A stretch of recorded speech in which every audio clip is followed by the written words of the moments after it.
Bon, une fois démonté, il faut vérifier la planéité de sa culasse. Donc il faut bien s'assurer d'avoir le bon outil, hein. Donc une règle bien droite, pas déformée. Donc bien vérifier la planéité aussi de la règle, hein. Moi je prends une lampe, d'accord, et une lampe qui éclaire vraiment fort, et je la passe derrière, hein. D'accord. Je la passe derrière. Il faut bien se baisser, et si on voit que vraiment la lumière ne passe pas sous la règle, hein, d'accord, si on voit que la lumière ne passe pas sous la règle, c'est que notre culasse n'est pas déformée. Donc il faut le faire devant, sur l'arrière.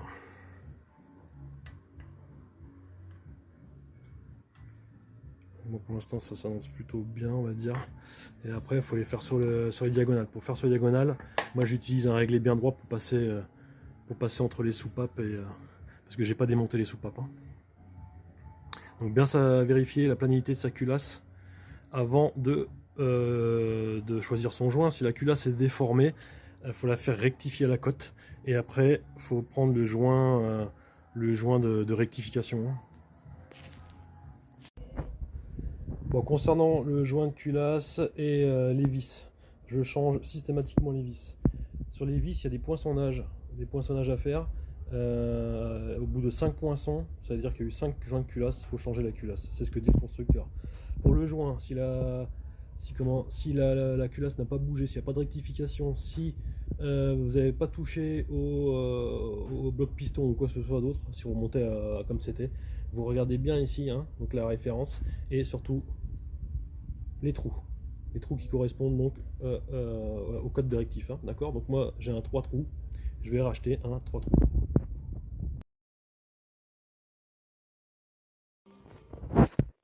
Bon, bah, j'ai réussi à trouver toutes mes pièces chez 4 au 4 Parts. J'en ai profité aussi bien sûr pour acheter les vis, hein. Bon, il y en a qui les changent pas, moi je ne joue pas, hein, vu les contraintes qu'il y a, vu les serrages. Donc j'achète les vis neuves, je mets des vis neuves, donc pochette complète. Je suis bien content. J'en ai pour 45 000 francs Pacifique, hein. Donc en gros, ça fait en gros 350 euros, hein. 350 euros de pièce ici sur Tahiti.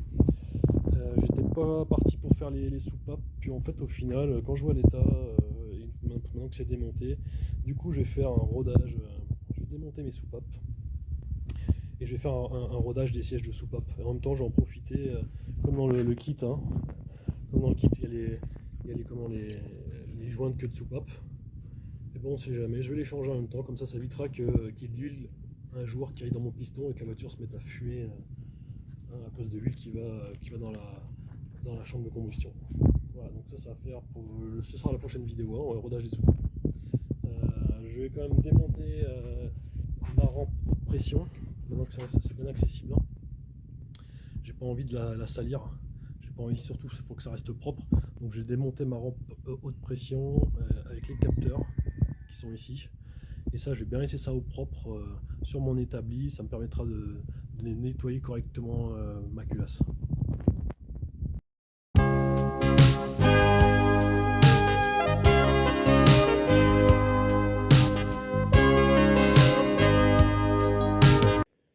Alors pour les injecteurs, on va défaire la bride avec du 10 ici.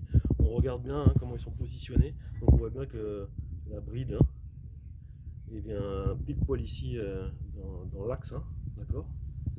La bride ne dépasse pas ici de chaque côté, donc il faudrait remonter exactement dans ce sens-là. Sinon on risque d'être embêté pour la haute pression quand on va la remonter. Et on regarde bien le sens des injecteurs, le numéro 1, 2, 3, 4, hein, donc le 1 côté distri, on les garde toujours dans ce sens-là, on les remontera dans ce sens-là. Bon, alors démontage d'un injecteur. On dévisse la bride, hein, donc hein, avec la douille de 10, on dévisse la bride, on enlève la bride, attention. Ici, on retire aussi, hop, la petite entretoise. D'accord. Donc moi j'ai délicatement déposé toujours sur un chiffon propre.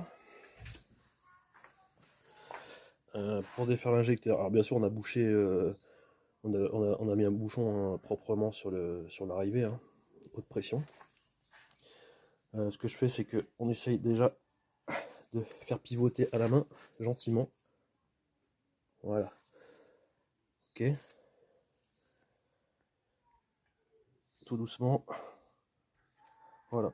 Une fois qu'il commence à pivoter comme ça, on le tire tout doucement, tout doucement. Je rappelle, c'est très fragile, hein. Hop, on le tire proprement. Hop. Et on va le ranger. On les pose proprement sur le chiffon. Voilà, on fait ça donc pour les 4. Attention au fond, hein. Faut pas oublier qu'au fond il y a les joints. Normalement il y a on appelle ça le pare-flamme, et puis il y a une rondelle certainement qui va avec. Donc tout ça après je vais nettoyer propre. On y verra plus clair. Pour démonter les bougies de préchauffage au préalable, hein, quand vous démontez la pompe, quand vous démontez les injecteurs, mettez du dégrippant sur les têtes et aussi sur le corps des bougies, parce que bien souvent c'est grippin. Donc mettez bien du dégrippant un peu partout avant de dévisser quand vous voyez des vis qui sont un peu rouillées, hein. Bon, pour démonter les soupapes, donc un lève-soupape. Celui-là j'ai trouvé, c'est un collègue qui me l'a prêté, il l'a acheté chez Fit. Le lève-soupape, très important, un aimant qui va bien et un tournevis assez fin. Donc on va comprimer les soupapes. On visse pour voir apparaître les demi-lunes.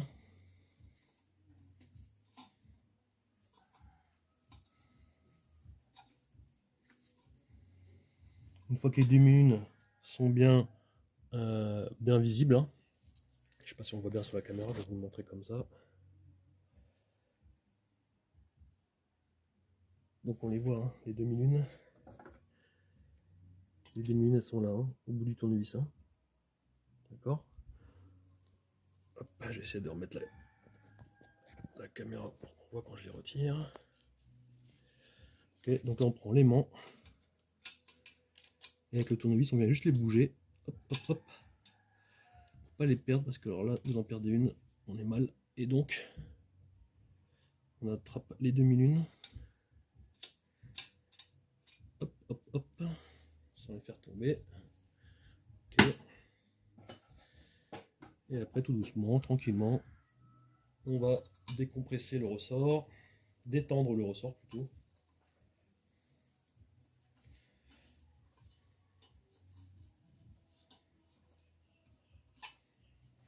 Ça demande un petit peu de temps quand même, hein. Mais au moins, c'est pas fait en mode de bourrin. Voilà. On détend le ressort. Hop. Et on retire, hop, le chapeau de soupape, le ressort. Et on retire notre soupape. Et ça va leur faire du bien parce qu'elles sont vraiment crades de chez crades. Et même les sièges, au final, ça va faire du bien de les nettoyer, hein. Je sais pas si vous voyez bien, mais wow, c'est bien crade. Les soupapes, on a fait un petit support, hein, numéroté, on les range bien dans l'ordre. D'accord. Donc 1, 2, 3, 4, côté distri, et on les range dans l'ordre pour pas se perdre.